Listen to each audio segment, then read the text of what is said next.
Hello friends, welcome back to our channel. Students, हमने कृषि शास्त्र स्टार्ट किया था, आज उसका लास्ट टॉपिक है, that is the fifth topic. तो आज का जो टॉपिक है that is government policies and agriculture development. तो ये चीज़ें हम आज की क्लास में डिस्कस करेंगे। So let's start with the class. Government policies have played a critical role in shaping agriculture development in India।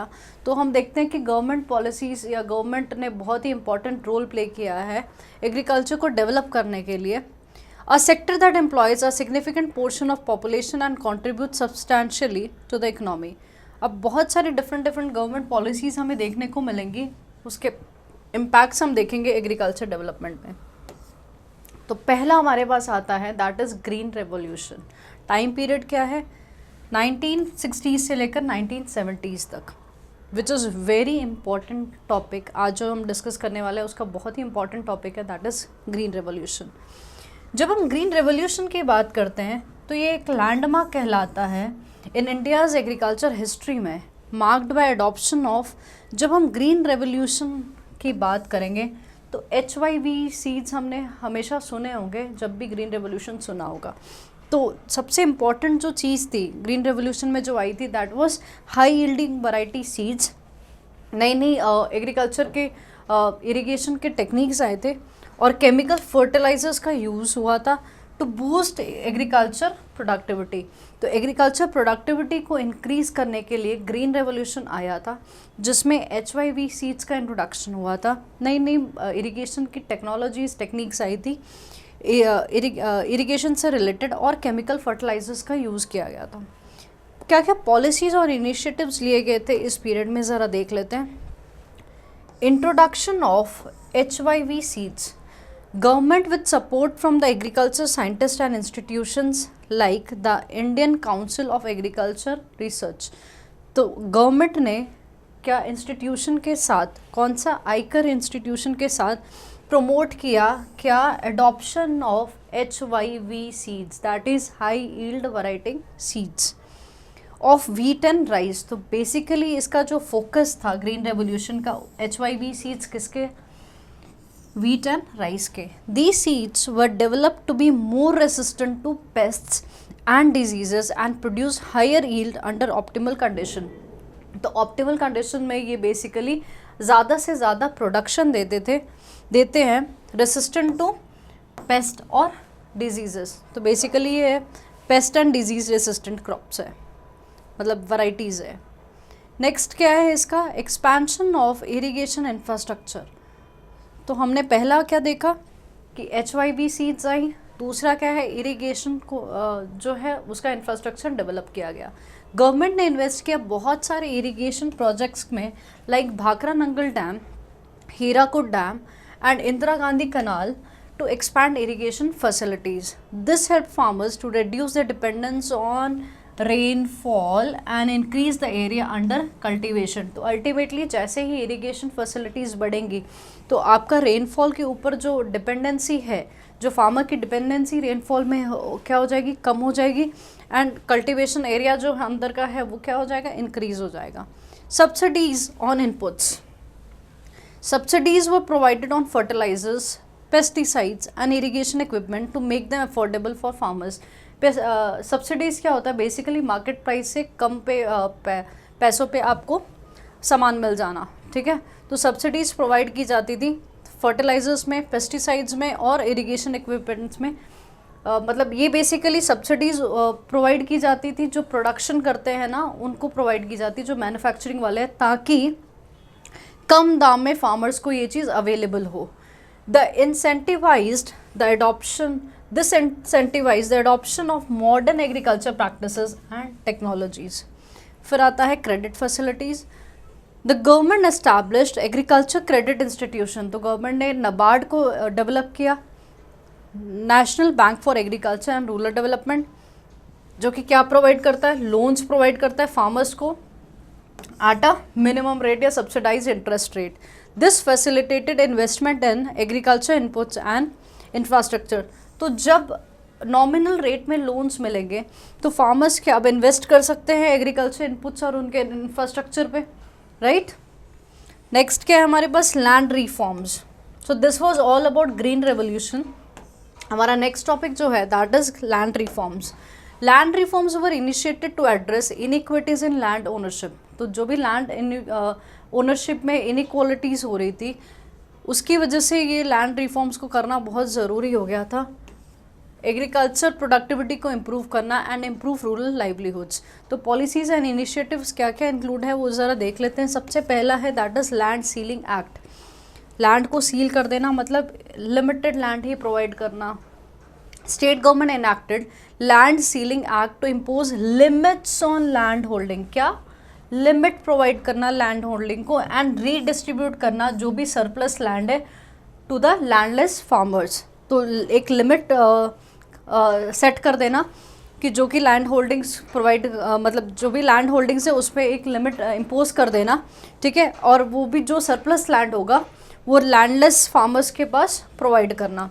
This aimed to promote equitable distribution of land. तो इससे क्या होगा, जो भी लैंड का डिस्ट्रीब्यूशन है वो इक्विटेबल हो जाएगा, क्योंकि जिनके पास नहीं है उनको भी अब लैंड मिल जाएगा और जिनके पास एक्सेस है उनकी थोड़ी कटौती हो जाएगी।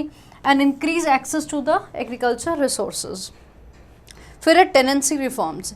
Tenancy laws were amended to protect the rights of the tenants and the sharecroppers, ensuring they had secure access to land for cultivation। तो बेसिकली क्या है, टेनेंसी लॉज की जब हम बात करते हैं इन्होंने बेसिकली किसको प्रोटेक्ट करना है, the rights of the tenants and the share croppers. Share croppers क्या होते हैं, जो बेसिकली टेनेंट्स होते हैं और अपना जो रेंट है वो क्रॉप से पे करते हैं, ठीक है।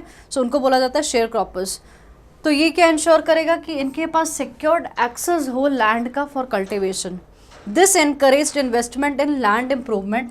इससे क्या होगा, जब उनको सिक्योरिटी मिलेगी तो वो इन्वेस्ट कर सकते हैं कहाँ, लैंड इम्प्रूवमेंट में, एंड अल्टीमेटली एग्रीकल्चर इम्प्रूव होगा। The consolidation of holdings. हमने प्रीवियस क्लासेस में पढ़ा था कि fragmentation of the land and land holdings, ठीक है। अब हम देखेंगे उसको कंसोलिडेट करना मतलब जोड़ना, बड़ा करना। Government undertook programs for consolidation of land holdings to reduce fragmentation. तो गवर्नमेंट ने इनिशिएटिव्स लिए जिसकी वजह से क्या, जो फ्रैगमेंटेशन है उसको हटाकर कंसोलिडेट करो ताकि फार्म्स का साइज जो है वो इंक्रीज हो जाए। And facilitate efficient use of agriculture machinery and input. And जो भी एग्रीकल्चर से जुड़े हुए इनपुट्स है या फिर मशीनरीज है उसको प्रॉपर यूटिलाइजेशन कर सके। Moving to the next part, government policies and agriculture development का नेक्स्ट पॉइंट है that is agriculture price support and procurement.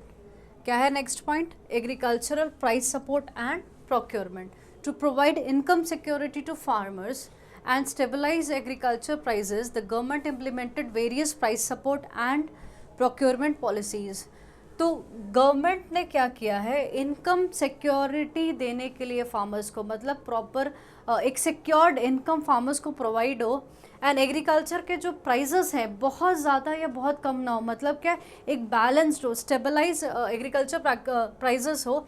इसके लिए गवर्नमेंट ने बहुत सारे पॉलिसीज़ बनाए हैं, ठीक है, price support policy and procurement support policies. तो पहला हम देखते हैं minimum support price that is MSP। MSP is minimum support price. Minimum support price होता क्या है, ये एक ऐसा प्राइस है in which the government purchases crops from farmers to support their income and ensure price stability in the market. तो MSP होता क्या है, मिनिमम सपोर्ट प्राइस। इसमें गवर्नमेंट क्या करती है, गवर्नमेंट क्रॉप्स को परचेज कर लेती है फार्मर से ताकि उनको एक मिनिमम सपोर्ट रहे इनकम का, एंड जो प्राइस है वो बहुत ज़्यादा चेंज ना हो, प्राइस स्टेबल रहे मार्केट के अंदर। MSP is announced annually. तो MSP कब अनाउंस किया जाता है, हर साल अनाउंस किया जाता है फॉर द मेजर क्रॉप्स। कौन अनाउंस करता है इसे, CACP। CACP का फुल फॉर्म क्या है, commission for agricultural cost and prices. Next हमारे पास पॉइंट है that is public distribution system, PDS, public distribution system. The PDS ensures food security by distributing essential commodities like rice, wheat and sugar to consumers at subsidized rate through network of fair price shops। तो हमने fair price shops सुनी है ना, कि ration जो है, जो essential चीज़ें हैं लोगों के लिए, तो वो कम रेट में अवेलेबल करवा दी जाती है फेयर प्राइजेस शॉप से। तो पीडीएफ फूड सिक्योरिटी प्रोवाइड करता है डिस्ट्रीब्यूट करने से एसेंशियल कमोडिटी, जैसे कि राइस हो गया, व्हीट हो गया, शुगर हमें अवेलेबल होता है, कंज्यूमर्स को अवेलेबल होता है कम रेट में, मतलब सब्सिडाइज रेट में, through a network of fair price shops. तो फेयर प्राइस शॉप्स के थ्रू अवेलेबल की जाती है essential commodities at a subsidize rate, उसी को क्या कहते हैं, public distribution system.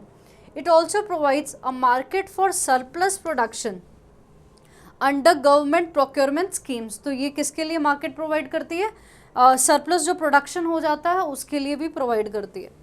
Next point हमारे पास आता है that is buffer stock operations. Buffer stock operations, buffer stock क्या होता है, बेसिकली जब लार्ज स्केल प्रोडक्शन होती है तो कुछ सामान क्या किया जाता है, गवर्नमेंट स्टोर करके रख लेती है, ताकि जब अनअवेलेबिलिटी हो किसी सामान की तो प्राइस बहुत ज़्यादा फ्लक्चुएट ना करे, प्राइस स्टेबल रहे।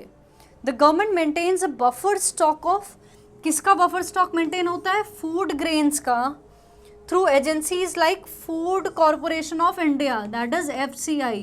तो बफर स्टॉक किसके थ्रू मेंटेन किया जाता है, FCI के through, that is food corporation of India, ताकि प्राइजेस क्या हो, स्टेबल हो एंड डिमांड सप्लाई के जो इम्बैलेंस है उसे मैनेज कर सके। ठीक है, जब मान लो कोई सामान अवेलेबल नहीं है, उसकी शॉर्टेज हो गई है और प्राइसेस क्या हो जाते हैं, फिर हाइक हो जाते हैं, वो सारी चीज़ों को बैलेंस करने के लिए ही बफर स्टॉक ऑपरेशंस का यूज़ किया जाता है। नेक्स्ट जो हमें पॉइंट देखने को मिलता है, तो हमने agriculture price support and procurement देख लिया है। नेक्स्ट हमारे पास जो पॉइंट आता है that is rural development and infrastructure. क्या है, rural development and infrastructure. Investment in rural infrastructure and development have been crucial for enhancing agriculture productivity and improving rural livelihoods. तो बेसिकली क्या है कि एग्रीकल्चर प्रोडक्टिविटी बढ़ाने के लिए एंड जो रूरल एरियाज़ में लोग रह रहे हैं उनकी लाइवलीहुड को इम्प्रूव करने के लिए इंफ्रास्ट्रक्चर पे इन्वेस्टमेंट करना, इंफ्रास्ट्रक्चर को डेवलप करना ज़रूरी है। तो पहला इनिशिएटिव हम देखते हैं दैट इज़ रूरल इलेक्ट्रिफिकेशन। क्या है, रूरल इलेक्ट्रिफिकेशन। गवर्नमेंट ने लॉन्च किए हैं बहुत सारी स्कीम, जैसे कि दीन दयाल उपाध्याय ग्राम ज्योति योजना, DDUGJY। ठीक है, कौन सी स्कीम है, दीन दयाल उपाध्याय ग्राम ज्योति योजना से होता क्या है, ये प्रोवाइड करेगा इलेक्ट्रिसिटी। क्या प्रोवाइड करेगा, इलेक्ट्रिसिटी प्रोवाइड करेगा गांव के एरियाज़ में, रूरल एरियाज़ में।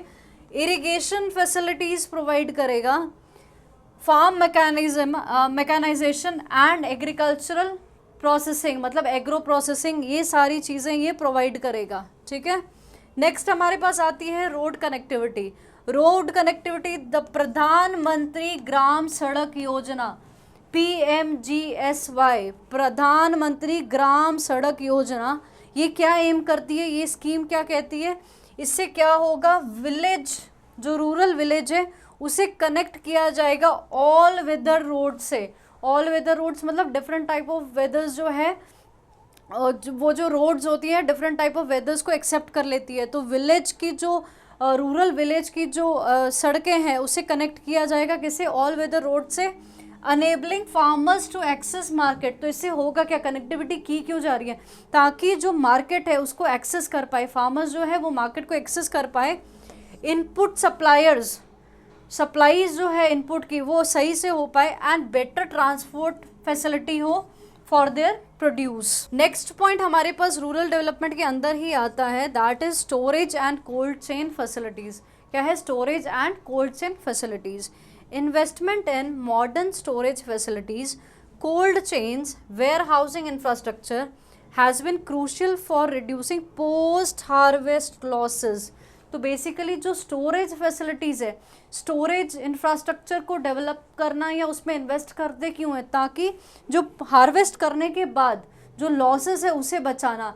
मान लो पोस्ट हार्वेस्ट हो चुकी है, उसके बाद क्या होता है, मार्केट में जाने में भी समय है तो उसकी क्वालिटी क्या हो जाती है, डिग्रेड हो जाती है। वो उस चीज़ को बचाने के लिए इंफ्रास्ट्रक्चर वेयर हाउसिंग से जुड़ा हुआ उसे डेवलप करना ज़रूरी है।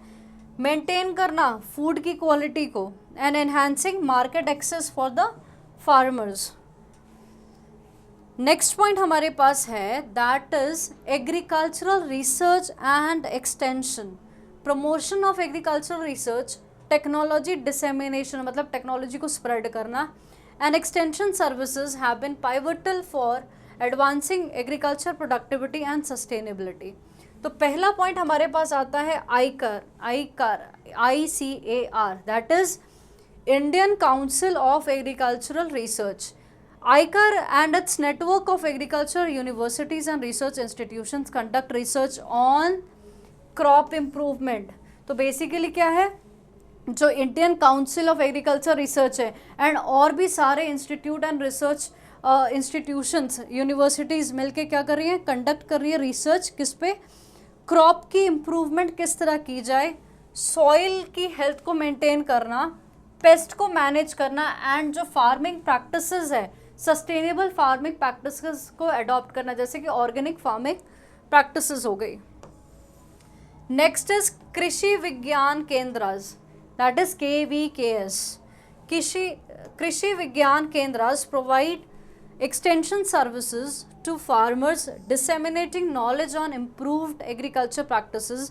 तो बेसिकली ये जो केंद्रास है, विज्ञान देना, ठीक है, कृषि से जुड़ी हुई नॉलेज, तो फार्मर्स को क्या प्रोवाइड किया जा रहा है, नॉलेज प्रोवाइड की जा रही है ऑन इम्प्रूव्ड एग्रीकल्चर प्रैक्टिसेस। जो एग्रीकल्चर प्रैक्टिसेस है उसको किस तरह इम्प्रूव किया जाए, क्रॉप डाइवर्सिफिकेशन के बारे बताया जाता है कि क्रॉप जो है एक तरह का क्रॉप नहीं उगाना चाहिए, डिफरेंट टाइप्स ऑफ क्रॉप्स की खेती होनी चाहिए, ताकि अगर एक फेलियर हो जाए तो दूसरे से आप मिनिमम सोर्स ऑफ इनकम कमा सको, ठीक है। वाटर मैनेजमेंट की बातें, organic farming through training programs and demonstration plots.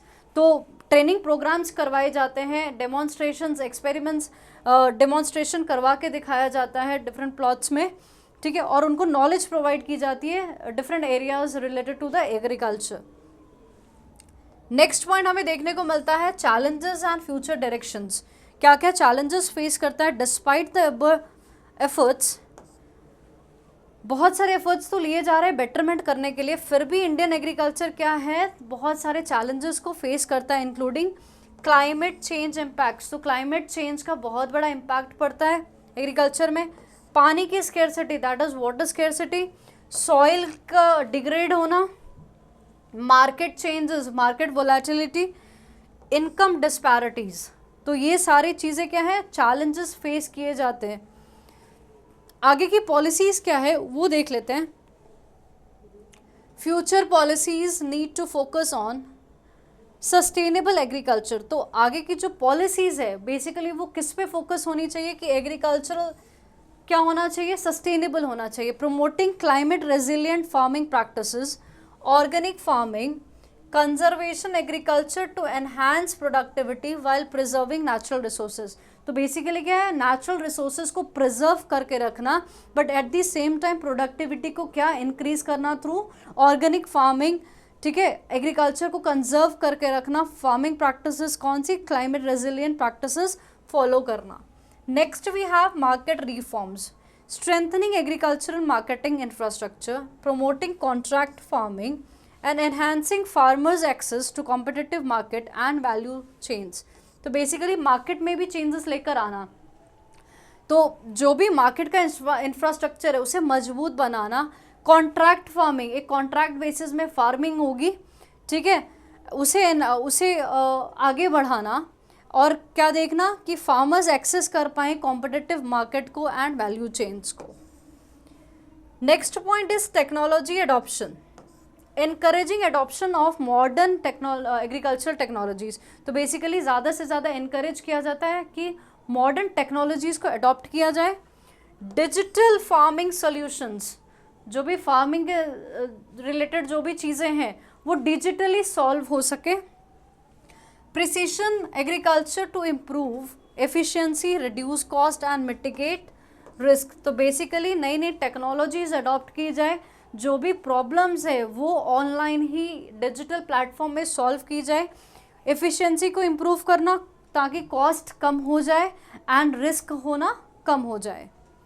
Inclusive growth, ensuring equitable access to the resources. तो सबको एक समान रिसोर्सेज को एक्सेस करने का हक है, ठीक है, तो मेक श्योर कि सबको वो रिसोर्सेज एक्सेस कर पाए। फाइनेंशियल सर्विसेज प्रोवाइड हो and social security schemes for small holder farmers, women farmers and marginalised communities. तो बेसिकली क्या है, ओवरऑल ग्रोथ करना, भले वो स्मॉल होल्डर फार्मर्स हो, विमेन हो, या फिर मार्जिनलाइज्ड कम्युनिटीज़ हो। ठीक है, सो दिस वाज ऑल। एक बार कंक्लूजन देख लेते हैं, फिर हम टॉपिक को ख़त्म करते हैं। एग्रीकल्चर हमारा यहाँ फिर ख़त्म हो जाएगा।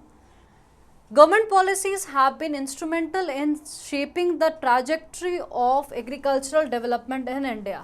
तो बेसिकली क्या है, जो एग्रीकल्चर का पाथ है उसको शेप देता है government policies, aiming to achieve food security, rural prosperity and agriculture growth. तो बेसिकली गवर्नमेंट पॉलिसीज़ का एम क्या होता है कि फूड सिक्योरिटी हो, मतलब हर आदमी के पास फूड अवेलेबल हो एट अ अफोर्डेबल रेट।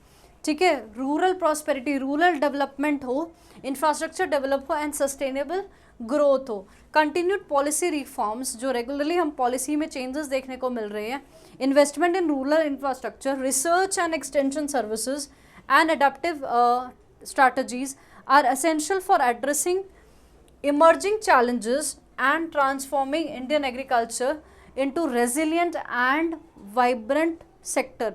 तो बेसिकली इंडियन एग्रीकल्चर को ट्रांसफॉर्म कर रही क्या सारी चीज़ें, कि जब हम रूरल सेक्टर पे, रूरल इंफ्रास्ट्रक्चर पे इन्वेस्ट करेंगे, रिसर्च ज़्यादा से ज़्यादा करेंगे, नई नई टेक्नोलॉजीज़, नई नई स्ट्रैटेजीज़ बनाएंगे, ताकि जो नए चैलेंजेस फेस हो रहे हैं, ठीक है, उसको अच्छे से हम फेस कर पाएँ, उसका अच्छा सा रिजोल्यूशन निकाल पाए, ताकि हमारा जो एग्रीकल्चर सेक्टर है इंडिया का वो ट्रांसफॉर्म हो जाए into resilient and the vibrant sector. ठीक है, तो एग्रीकल्चर की टॉपिक हमारी यहाँ ख़त्म हो जाती है। नेक्स्ट क्लास में हम स्टार्ट करेंगे एक नया टॉपिक, दैट इज़ लिंग्विस्टिक्स। ठीक है स्टूडेंट्स, तो आज का लेक्चर हम यहीं ख़त्म करते हैं। मिलते हैं आपको अगले लेक्चर में एक नए टॉपिक के साथ। Thank you so much students for watching this video.